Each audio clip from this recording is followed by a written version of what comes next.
If you're anything like I was, there's probably only one main thing that's keeping you from becoming the version of yourself that's more motivated, disciplined, and influential. Let me explain. I asked 5 of the most productive and influential people I know how they always seem to stay so focused, driven, and motivated. What they told me actually surprised me because I honestly thought I knew what they were going to say, but I was wrong.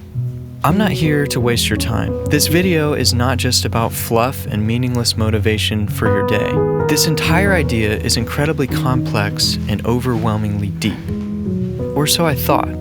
I actually found the opposite to be true. What I learned was surprisingly simple, at least way more simple than I thought it would be. Let me explain. Locking in. Let's be honest, if you're anything like me, you've tried before, or at least you think you have. Maybe you started a fitness routine, but life got busy. Maybe you set vague, feel-good goals, which is great, but you didn't follow through. The problem isn't effort, it's commitment. The problem with me wasn't starting, it was following through. You're not stuck because the world is unfair, even though it definitely is. You're stuck because you're waiting for the right moment, the perfect conditions, the ideal situation. The truth is, that moment will never come. The conditions are never going to be exactly as you imagine. So is there actually a solution to all this? Or are you always going to feel overwhelmed by your goals and your dreams? It begins with your time, your most valuable asset. Something I used to say a lot is this: I don't have time. That's funny though, considering I had time to watch that movie, scroll Instagram for hours, or spend the day doing random little things here and there that truthfully had no real benefit to my life.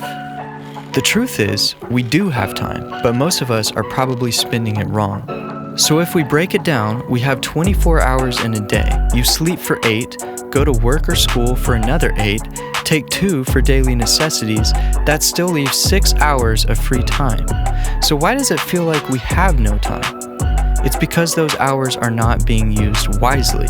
For me, they were slipping away on distractions, procrastination, and other things that did not richly benefit my future. Let's talk about a massive time waster, your phone. Of course you already knew this, but I'm gonna say it again as yet another wake-up call. You can use your phone to learn just about anything, but realistically, how much time do you actually spend on your phone doing beneficial things each day versus time-wasting things? Something all the influential people I talked to had in common was that they use their phones as tools to benefit their lives/businesses and not for entertainment.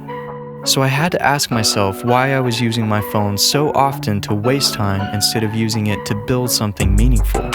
While your phone is an incredible tool, here's the truth that no one likes to hear. Tools aren't enough. You need systems. Goals without strategy are just wishful thinking. Saying, I want to save money is nice, but what's your plan? Are you tracking expenses, automating savings, or just hoping for the best? The same applies for fitness, learning, everything. Success isn't just about setting goals, it's about building habits that realistically help you accomplish those goals.